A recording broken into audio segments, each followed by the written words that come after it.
Hey, everybody. Jason Bermas here, and we got a fun one for you, okay? First of all, I want to shout out to the awesome Bermas Brigade. You rock. I love you. Couldn't do this show without you because you send me some of the best stuff. And today we're going in raw. I haven't even watched this yet. And you're like, Jason, you don't normally do videos and stories on things that you haven't watched. But this one's special. And I'm going to tell you why. Because we are going to the moon.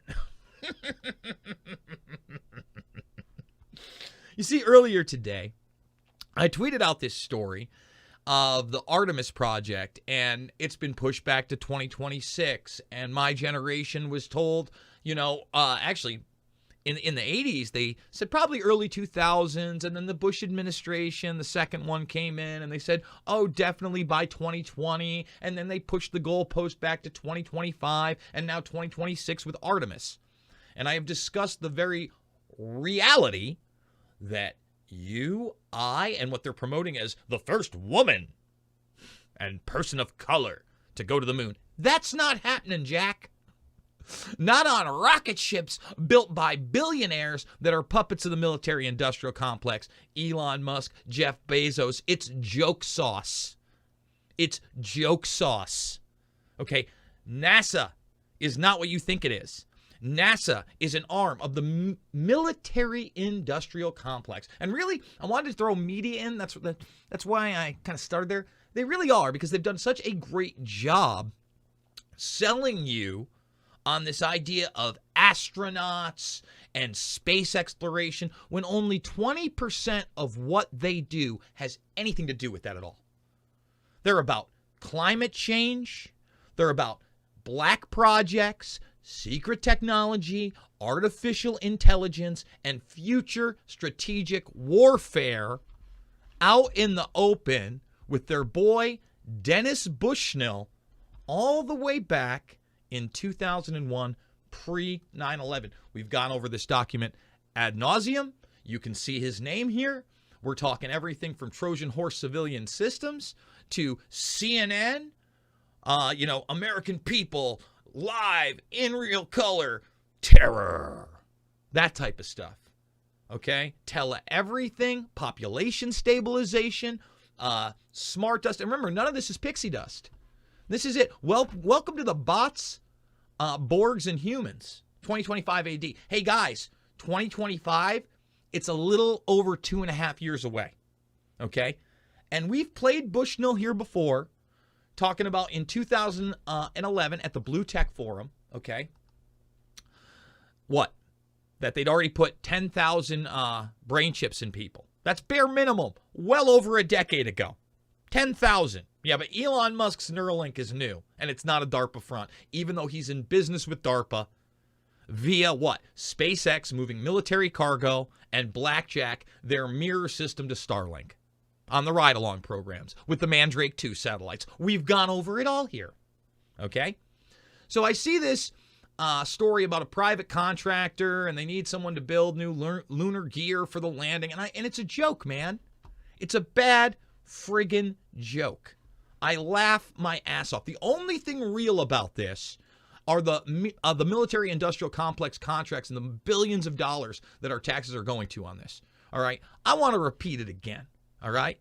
These people are fronts. Just like Google is a front. Google and NASA achieved quantum supremacy all the way back in 2019. Almost 3 years ago. Artificial intelligence, quantum supremacy, that's the reality. That's what we need to focus on, okay? We need to focus on the partnership between Google and NASA that's been what? Well over a decade in the works. Shaking hands, okay? We have to be aware that Blackjack, it was turning a corner. No, that is Starlink. You get it? They're basically one and the same, because you would be foolish to think that Starlink doesn't have a backdoor for the military-industrial complex, as it is now being used what? What? To use drone strikes against Russian tanks. And SpaceX signs deal with to rocket military cargo around the world, anywhere in an hour. That's what these things are, man. Let's grow up. So getting back to the very beginning of this, what do you mean? We're watching something new, Jason? We're watching something raw? Again, shout out to the Bermas Brigade. I got a couple great videos sent to me recently. This thing had 3 views on YouTube. 3 views. It's from 2014. It is Ethical Markets, and it is a almost half-hour interview with Dennis Bushnell that I have not watched. But it's about the robot takeover. So Bushnell's pretty frank about the things he says. I think that this is going to be probably a pretty wild ride, that we're going to stop a lot, and we're going to show you the documentation of what he's talking about and how a lot of it has already come to fruition. Okay? So buckle the truck up and get ready for a watch-along fun fest. And remember, we've been booted from YouTube 4 times. The last time that they just suspended us, they took off 8 videos.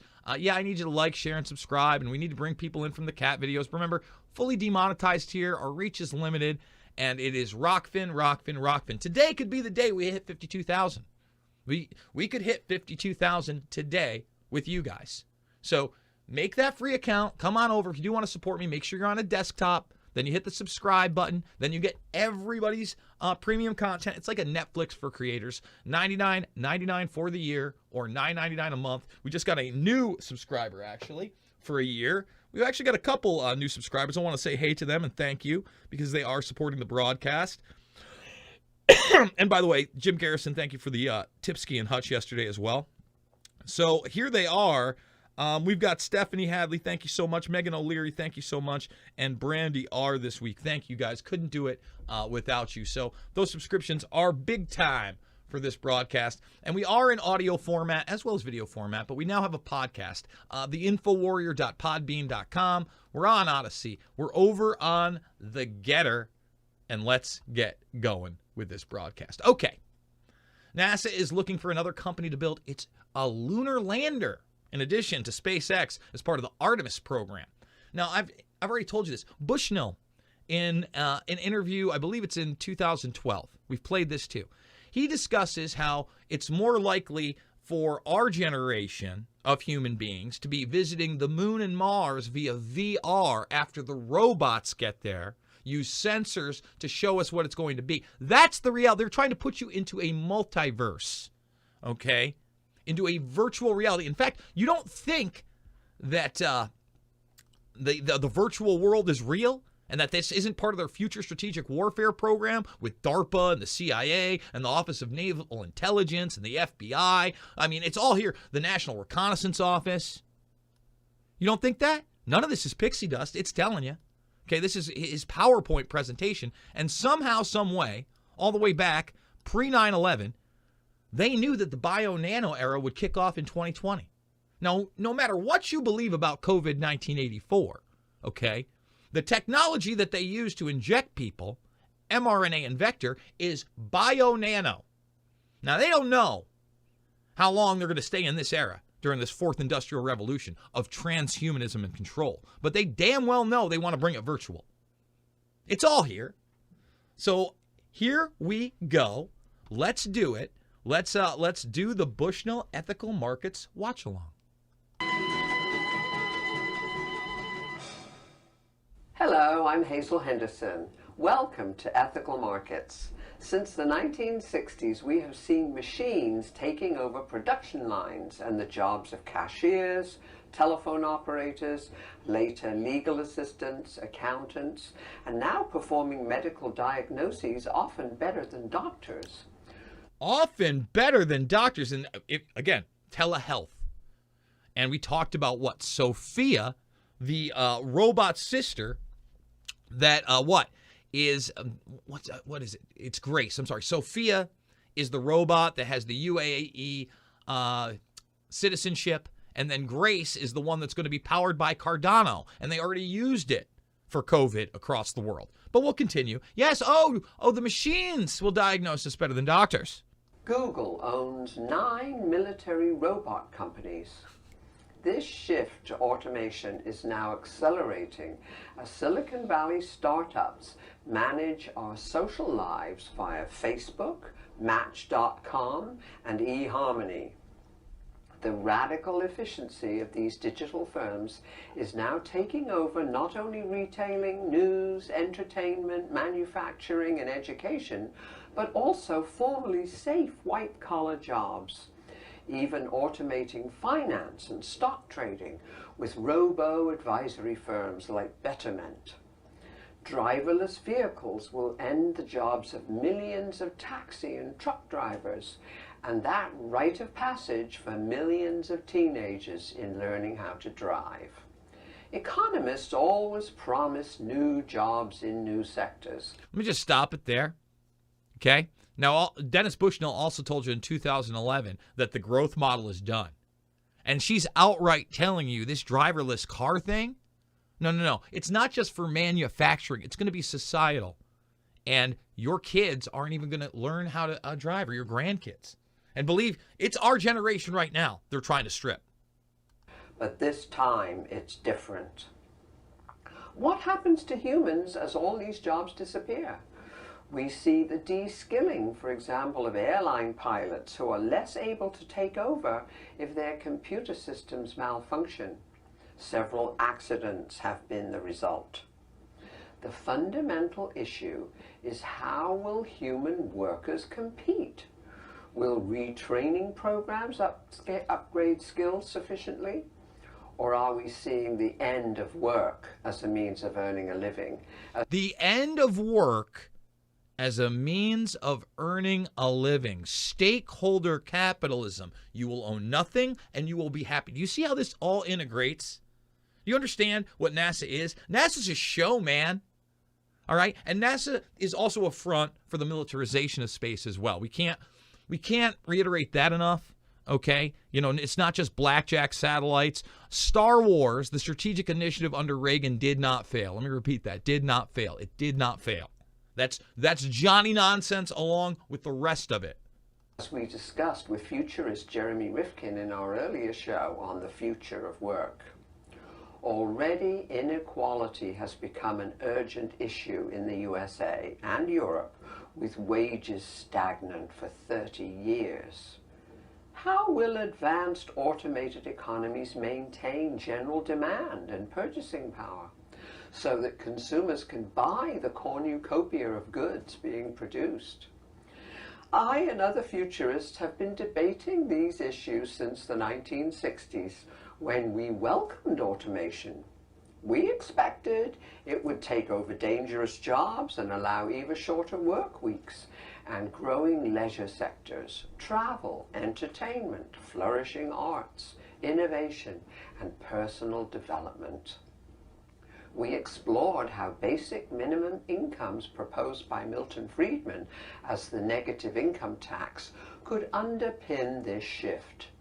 Employee ownership of companies has spread to over 11,000 firms, so that when machines take jobs, workers can now own pieces of those machines.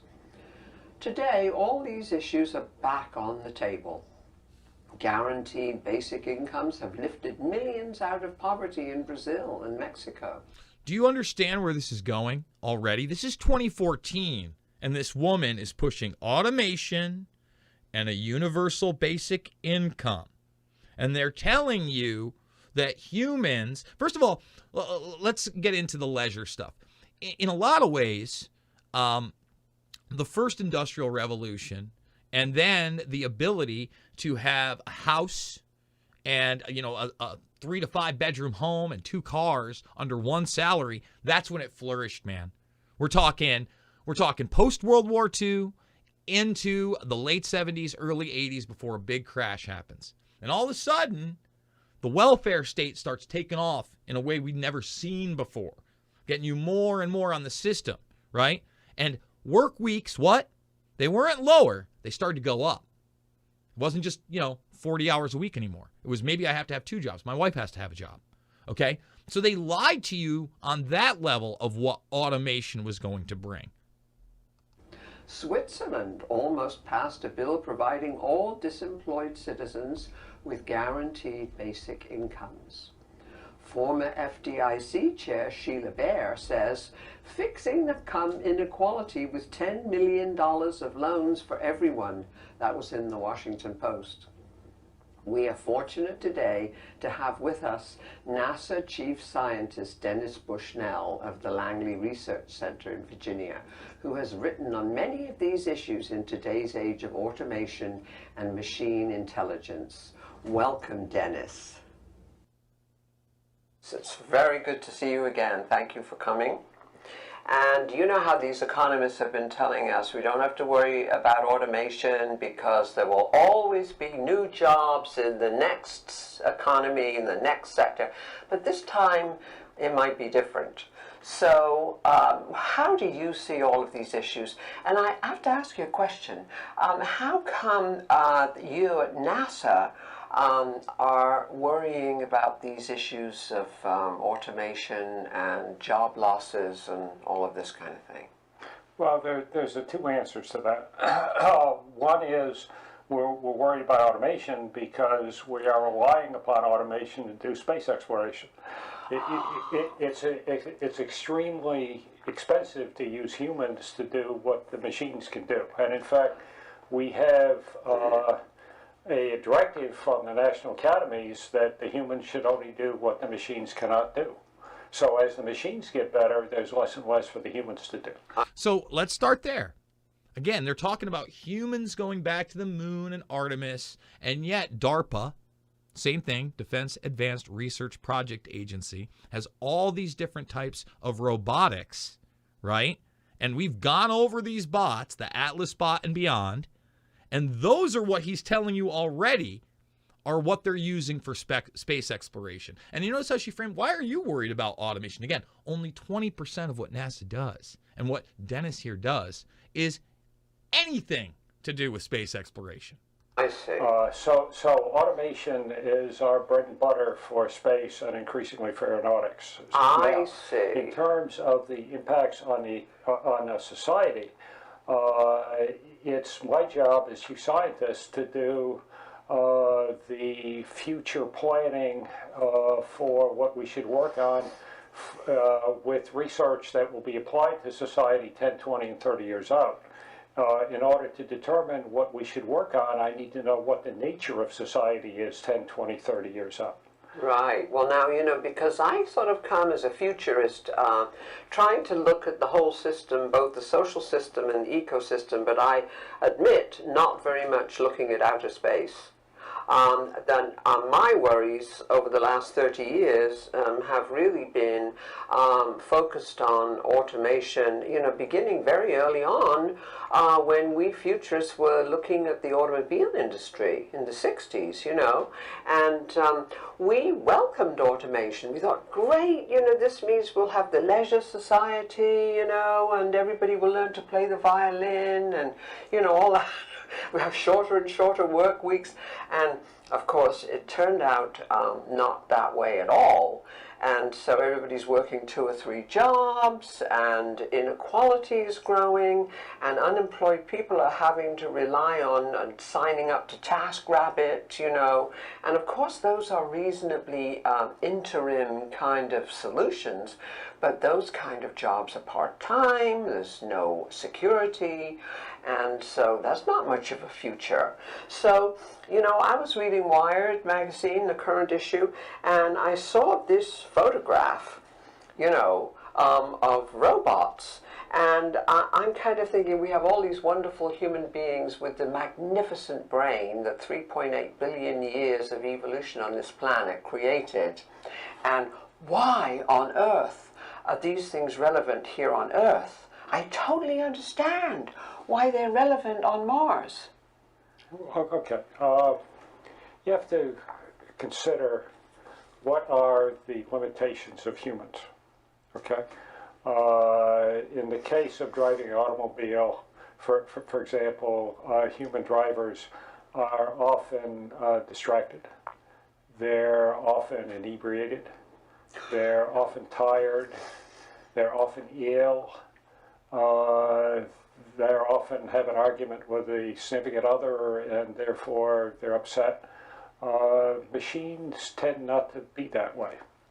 And in fact, what we're developing this time is essentially a second intelligent species. We are, with the biomimetics, where we're nanosectioning the neocortex and replicating it in silicon, people allege we're 10 to 15 to maybe 20 years max out from having a human-level machine intelligence. And again, that's all going to be classified. Okay, he's just kind of talking about it. Remember, he tells you that it's a decade out back in 2011. These are the talking points he's allowed to discuss. But what he's telling you, first of all, you notice how they don't want you driving. On the 26th, we're all supposed to shut off power for climate change. I saw that repulsive commercial the other day. Okay? He's talking about bio-nanotech right now. He's talking about making a second species right now. This is an 8-year-old interview. The nano robotics is giving all the dexterity, human dexterity and so forth. So when one looks in the totality of the human versus the robot knows more. The robot has a much better safety record. In aviation, 85% of the safety issues are human factors. It's clear if you want a safer system, you have less humans. You want a safer system, you have less humans. The machines so far are more knowledgeable. The robot that we're using now to do cancer research and the cancer treatments is much better than the human physicians. The teachers are in fact more effective, the robot teachers, in educating children. They're more creative, the child has more control, and so forth and so on. The studies show that children learn 4 to 5 times faster than they do in conventional schools, and that's because conventional schools, they have a large amount of time keeping order. The classmates are not always supportive for people who are brainy and intelligent, and so forth and so on. So that, you know, the total education system for the robot teacher tends to be better, and we're going to make it a lot better. So again, 2014, and by the way, let's show you the document that telelearning was definitely on the agenda. It's teleeducation in this, but everything. Actually, you know, we should probably just go right down through it because it's pretty close to this actually. Everything is something they talk about right there. This is pre-COVID, and education is big there. There's medicine also. And he's telling you that kids learn better without a human being teaching them. That's ridiculous. Human interaction is a large part of learning in education, period. But have you noticed something? You know, just like I told you, you know, the face mask there was a transhumanist event, so we couldn't relate to one another, see our expressions, be less human. This guy's talking about the takeover of your kids with an education system run by robots, with a medical system run by robots, with self-driving cars that, you know, again, introduced through who? Elon Musk, the Musker-do. The robot manufacturing, you had talked about the automobile business. I mean, that's a done deal. Yeah. We've gone from 60% manufacturing in the 1950s in the workforce down to 9%, heading to 2%. Yeah. So this leads me exactly to the question I worry about, and that is, what do we do with all of these human beings? See? And how... I don't think retraining is going to be enough. Is anyone else really creeped out how happy he was about that question? I mean, let's watch that again, because I don't know what he's going to say. This is a raw watch along, but boy, he got excited on that one, didn't he? What will happen to all the humans? In 2011 at the Blue Tech Forum, he said it was unclear. He also talked about genomically editing the species, okay? Literally. Okay, we don't even have 100 thumbs up on YouTube. Can we get over 100 thumbs up for this one, guys? Let's bring it back to Bushnell's moment. And that is, what do we do with all of these human beings? See? And how... I don't think retraining is going to be enough, because the retraining can't possibly keep up with the speed of this is a very pithy question. of the change, you know. And so I look back to the 1960s when we futurists were saying, well, the only way to keep up aggregate demand in the economy and provide purchasing power broadly enough is to give everybody a guaranteed minimum income. And so I can remember back in the 60s, I actually started a National Citizens Committee with Robert Theobald, who had written the book Guaranteed Income. And we said, well, you know, Milton Friedman back then was the first one to propose a guaranteed income. And he called it the negative income tax. And he said, it was much better to give these people cash, like if they came under a certain amount of money, the IRS sends them a check instead of the other way around. And then you could do away with all of these social services and all the amelioration and the unemployment and blah, blah, blah. So what happened, I don't know whether you remember this, but in the 1970s, President Nixon ordered a study of guaranteed income. And I lived in Princeton at the time, and a Princeton company called Mathematica conducted the study. And they found, frankly, that it all foundered on the Puritan ethic. And it was all about no worky, no eaty. And so that went away. And so then I became very interested in my friend Louis and Patricia Kelso, and they said, well, look, why don't we have employee-owned companies? And here's the problem. You know, again, this woman, you know, she seems like she's worried about the future for a long time. She's trying to find solutions, but she's fallen into traps not only on UBI, but when we talk about basically employee-owned companies, eventually that turns to stakeholder capitalism. And, you know, once everything turns digital, it won't matter. We've already seen that. We've seen bank accounts shut off. We've seen how many people not be able to use PayPal? How many people not be able to use GoFundMe? Come on. And that way, if the machine takes your job, you can own a piece of the machine. And now there are 1,100 companies in the U.S. that are owned by their employees. So what do you think is the right thing to do with all the people who are going to be disemployed? Okay, let's first establish the boundary condition. The boundary condition, in my estimation, is that as the machines get more intelligent and so forth, there will be essentially no jobs the machines cannot do. We currently have creative software that are doing ideation just as good or better than humans now. The creative jobs will be the last ones to go, but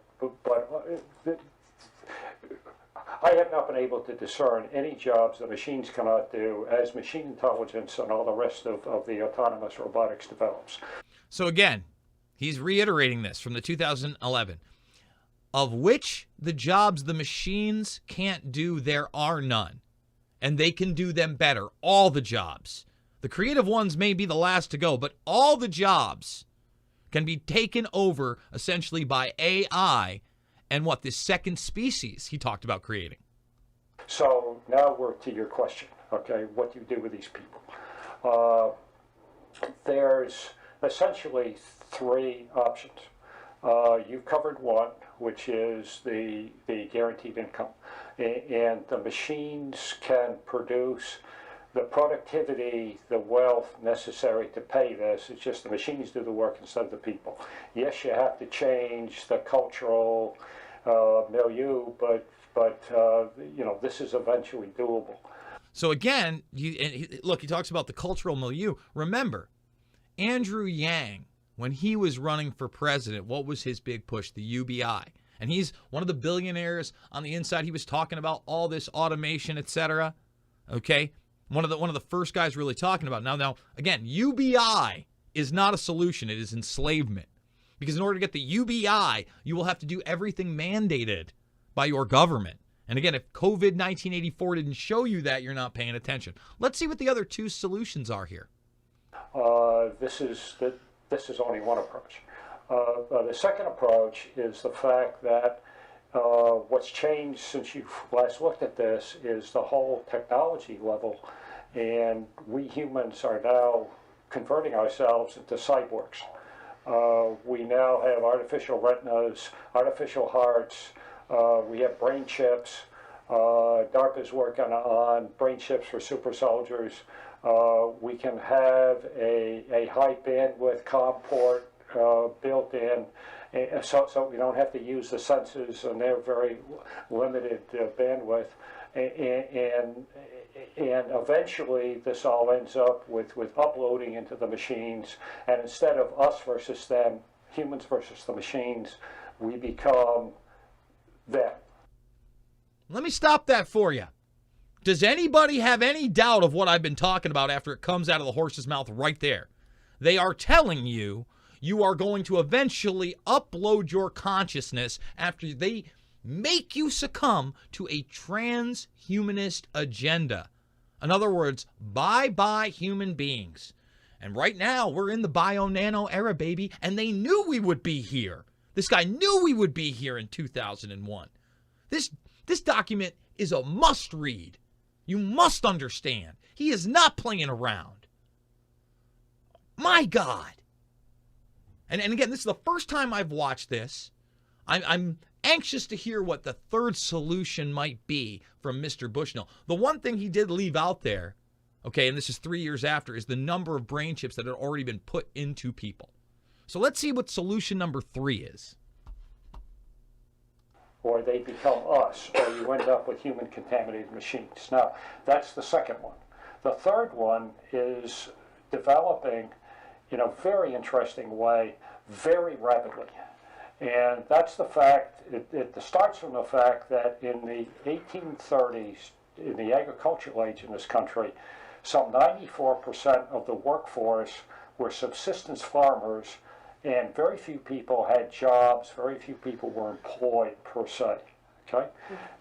Then we got into the Industrial Revolution, moved people to the cities, ruined the social interactions that you had in tightly knit agricultural communities, and learned how to spell alienation. Okay? Yeah. Now, what we have coming now is a very interesting juxtaposition of tele-everything. People can now telecommute, teletravel, teleeducation, telemedicine, telecommerce, telemanufacturing with the printing manufacturing coming along. And remember, we showed you a document where he was discussing all of this well over a decade before. And again, you should understand that because they tell you that it takes about 10 to 15 years to produce. There's a second version of the document here. 10 to 15 years to produce these new procurements and decisions and what we're actually going to do and the technologies, but we're going to inventory them for 4 years. That's why you see the dead look in his eyes, how he's looking forward, he's listening, okay? And then he's got to go over in his head what he's allowed to talk about and what he isn't. And just what he's allowed to talk about should frighten the hell out of you. You should be paying attention. You have people who are now going off all the grids, off the water grid, the sewage grid, the food grid, and the electrical grid. These are people who can do it yourself on steroids. It's a revisit, modernization of the old subsistence farms into a self-sufficient electronic cottage where people can manufacture and make and utilize whatever they want without having to buy anything from anybody. Well, it's very interesting because So, that's kind of almost the second society, but you notice how they put on and Kurzweil will say the same thing, but Kurzweil doesn't talk about overpopulation. He talks about that as a myth. This guy is a big overpopulation guy. He, in the other interview, it's Malthus 101. He hasn't used that term Malthusian yet. They haven't talked about population stabilization. All right? I'll be interested to see if they do. But a lot of us do talk about these secondary societies built upon our neighbors and communities. And I've always pushed people to interact with other folks, with the neighbors around them, with their family, make those units stronger, have actual subsistence skills. These are positive things. So in that respect, that's the one thing right there that I would agree is not only real, but we should be moving towards. But do you think the predator class is going to move towards that? Or what are you seeing?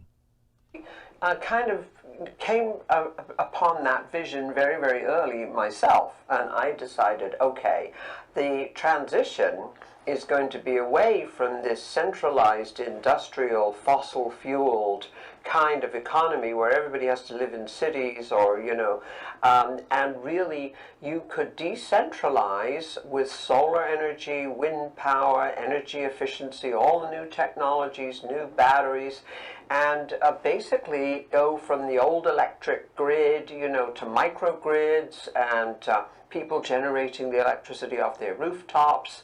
And I love the idea, of the Maker Revolution, the book that Chris Anderson wrote a couple of years ago.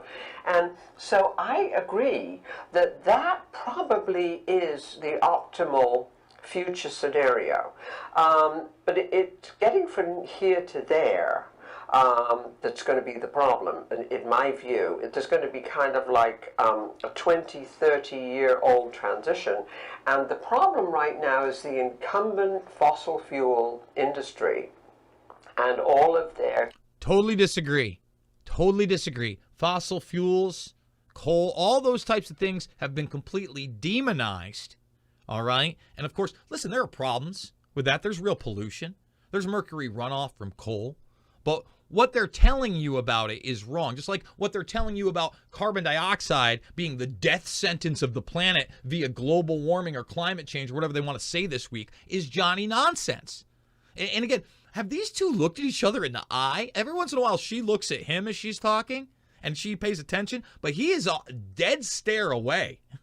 Client politicians in Washington, whom they pay campaign funds to. And we have right now in the Congress 73, last time I looked, climate deniers. But they don't just deny that the planet is, atmosphere is warming and the oceans are warming. They don't even believe in evolution. And so they are stopping the solar transition that I write about all the time. When I was at OTA, I first realized all these possibilities in the 70s. And basically, they're holding it up. I can remember Jim Fletcher, who used to be an administrator of NASA. I served with him for 6 years. And he used to tell us, if we had given the same amount of subsidies to solar, wind, energy efficiency, geothermal, OTEC, all of that, as we have given to oil, coal, gas, and nukes. He said that the U.S. could have been a total renewable energy-driven economy by the mid-1970s. And here we are, we're still fighting this. That's all true. The actual point of fact case today with regard to subsidies is that the subsidies for the fossil carbon is now 4 to 5 times what it is for the renewables. What's changed, and the word hasn't gotten yet to the politicians, but it will. What's changed is, thanks to the research started primarily in the Carter years, and since then, that the renewables, in terms of efficiency, but particularly in terms of cost, okay, and particularly over the last 4 years, the costs have plummeted to the point where, except for photovoltaics, and that'll be here within a couple of years, the renewables are all less costly than fossil carbon. People are shutting down coal plants, okay? The climate denial is a large percentage, I think, associated with pure economics, with sunk cost, with stranded assets, and all the effect of that financial business has on the whole political process. So again, man, this guy is lockstep. Now are you starting to understand that NASA is in with the whole climate change agenda? And the climate change agenda is about controlling you. The climate change agenda is about global governance. It is about command and control societies. And so is that future strategic warfare document. And remember, psychological warfare is key in that document time and time and time and time again. Again, you have a well-meaning person here on the left And what is she doing? She's proposing all the wrong answers. And meanwhile, he's slipping in total transhumanist takeover as if it's, hey, we might just have to do that. We might just have to do that. And now, today, as we sit here, 70% of all of the new generation capacity worldwide is now renewable energy. I know, and you know, And in the last 2 months, 100% of the U.S. new capacity has been renewable energy. So yeah. renewable energy has won, okay? It's just that that victory hasn't yet percolated up to the political process. So what you're seeing, I think, is the last gasp of the old order.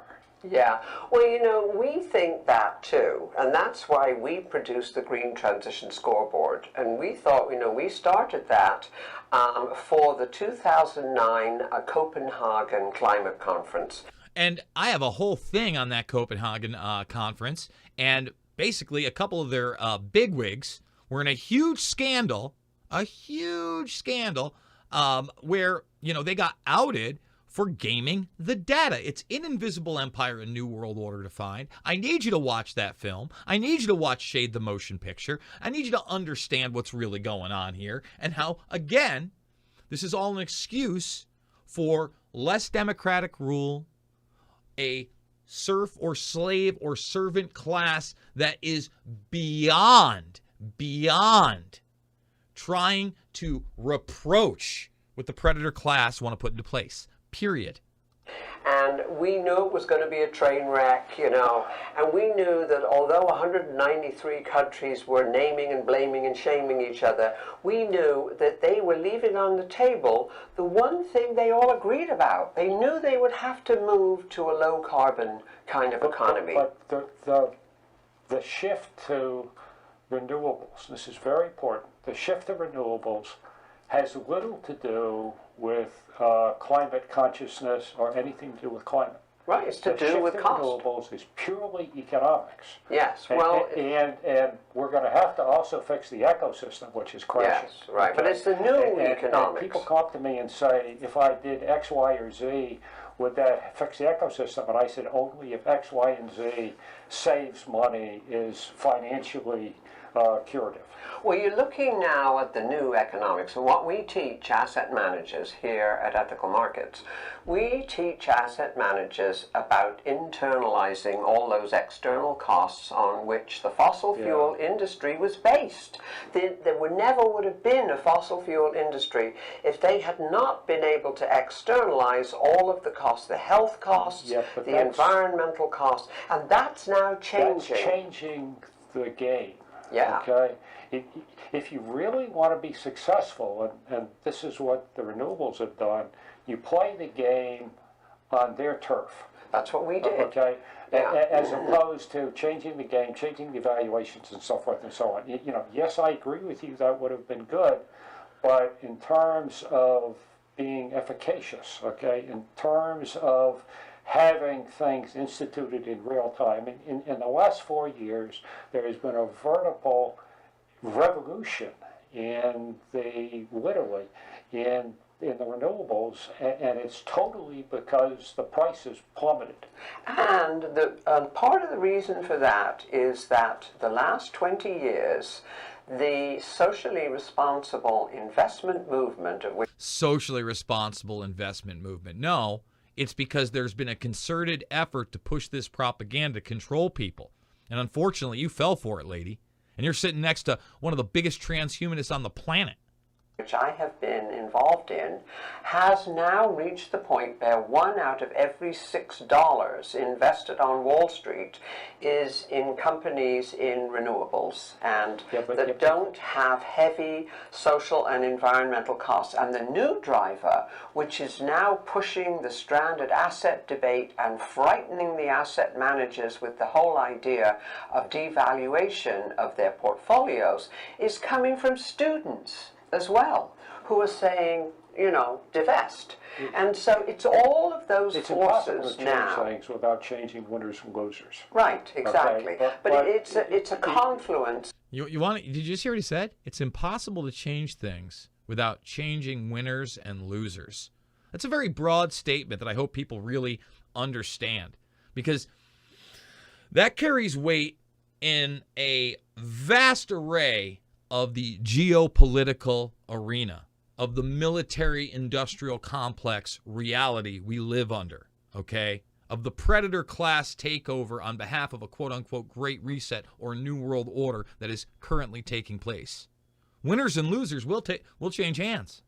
Of those forces now that are coming to bear on asset managers. They're terrified of all of the forces out there, and they're also terrified of the stranded assets and that their portfolios may lose value if they don't shift to the renewable sector. The distributed generation for electricity and energy is worrying the power companies greatly, and several of them have said that they're seriously thinking in terms of a business plan going forward of selling internet access over these wires as opposed to electricity, because they know people will no longer be buying this stuff. And that would be great, because it would break up the duopoly that we're dealing with here in a small southern city of AT&T and Comcast, who are denying us broadband, and so we would just love that. But also, they have an interim strategy. EPRI has an interim strategy now for the big power companies, and that is pushing electrical vehicles. And what we're saying is, okay, we are with you on electrical vehicles, but they must be funded, they must be powered by renewable energy generated electricity. If we can make that deal... You can power electric vehicles or hybrids better off. The Brits make a bioreactor that you put in your back porch, you put in your sewage, your kitchen scraps, your yard waste, and that's where you get your fuel. It's hard in a residential setting to generate enough electricity to power a vehicle. Oh, yeah, but I mean, the point is that... Well, the movement's here now. I see the Tesla stuff everywhere. But again, they got their man. They got their front man. They got their SpaceX. They got their Neuralink. They got their Starlink. They got their Tesla. Those electric power companies, right now, they're no longer peaking with coal. They're peaking with gas. They've got to learn to peak with solar and wind. They're beginning to understand how to deal with intermittent sources. They're learning very fast, actually. And the reason they're learning so fast is because their stock value has been chopped in half. There's nothing will teach an asset manager like having your valuation of your portfolio cut in half. The Europeans have found out that with renewables, they actually need very little storage. Yes. And this is a real breakthrough, because storage has been the big bugaboo that has slowed down renewables for a long time. Yes, and also going to DC transmission, which is a lot more efficient and sometimes can be done over the same transmission lines, apparatus, as you can with AC. And so they're learning very rapidly, and we keep beating on them, in terms of, the portfolios of the companies that we represent. Well, there's a revolution coming in the communications. It's a direct optical communications with almost unlimited bandwidth. So you can put up, some satellites and take away all this Comcast and cable and all the rest of the stuff. It goes away. Oh, really? Oh, that's coming? Is that Blackjack? Is that Starlink? Did he just tell you about that in 2014? That's coming? Huh. Interesting. Wouldn't that be great? I can't believe this, Dennis, but we've already almost run out of time. Okay. And you're going to have to come again. Okay. I hope you will next time you're in Florida. Okay. And thank you so much for being with us. Honor and a privilege. Until next time. I mean, dude, is there somebody with more dead eyes than him? He looked away the entire time and down. He had his talking points. He left out the Malthusianism, the population stabilization he talked out before, but he told you about the transhumanism straight up and uploading your consciousness. This is what NASA is really all about.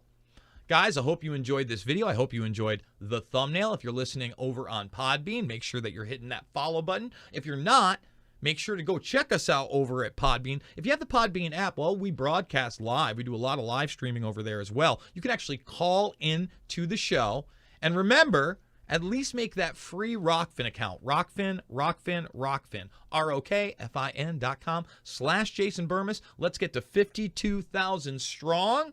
I want to thank Adam Dees for the Tipsky and Hutch over here, and Eric Munn and David Westfall. Thank you so much for supporting this live broadcast. Remember, it is not about left or right. It is always about right and wrong. We expose the true agendas here, and we will see you on the flip side. I love you guys.